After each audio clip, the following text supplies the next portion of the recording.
بسم اللہ الرحمن الرحیم۔ حضرت ابو ہریرہ رضی اللہ تعالیٰ عنہ بیان کرتے ہیں، رسول اللہ صلی اللہ علیہ وسلم نے فرمایا، روز قیامت سب سے پہلے شہید کا فیصلہ سنایا جائے گا، اسے پیش کیا جائے گا تو اللہ اسے اپنی نعمتیں یاد کرائے گا اور وہ ان کا اعتراف کرے گا۔ پھر اللہ فرمائے گا، تو نے ان کے بدلے میں شکر کے طور پر کیا کیا؟ وہ عرض کرے گا، میں نے تیری خاطر جہاد کیا حتیٰ کہ مجھے شہید کر دیا گیا۔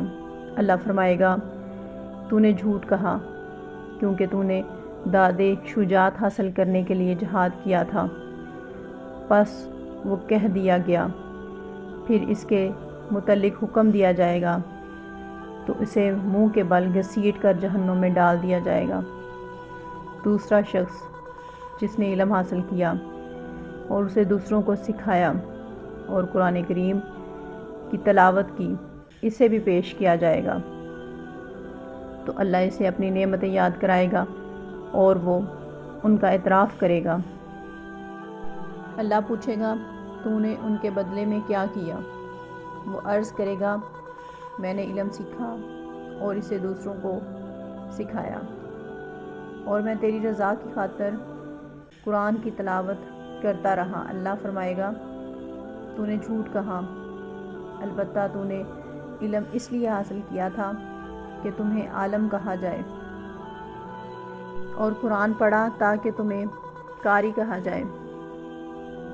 وہ کہہ دیا گیا، پھر اس کے متعلق حکم دیا جائے گا تو اسے منہ کے بل گھسیٹ کر جہنم میں ڈال دیا جائے گا۔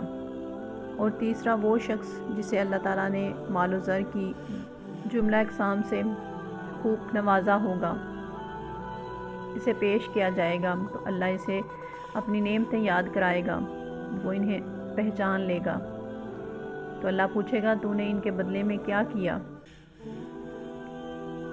وہ عرض کرے گا، میں نے ان تمام مواقع پر جہاں خرچ کرنا تجھے پسند تھا خرچ کیا۔ اللہ فرمائے گا، تو نے جھوٹ کہا، تو نے تو اس لیے خرچ کیا کہ تجھے بڑا سخی کہا جائے۔ بس وہ کہہ دیا گیا، پھر اس کے متعلق حکم دیا جائے گا تو اسے منہ کے بل گھسیٹ کر جہنم میں ڈال دیا جائے گا۔